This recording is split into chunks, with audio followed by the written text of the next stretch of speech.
Pues no te voy a desear una feliz Navidad ni un feliz Año Nuevo. No te voy a desear prosperidad ni regalos de ensueño. Este año más bien solo te deseo tiempo, pero no tiempo para verlo pasar, sino tiempo para disfrutarlo, tiempo para tenerlo, y deseo que todo ese tiempo lo conviertas en recuerdo, que tengas mucho tiempo, tiempo para alegrarte y tiempo para reír, tiempo para otros y tiempo para ti.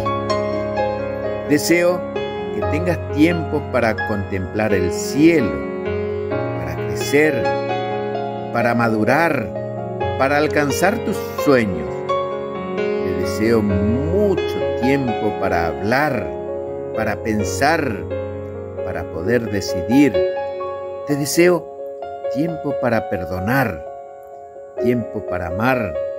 Te deseo tiempo para vivir. Fernando García. Juan Ramón Fariña, Guaraní Tabarandú.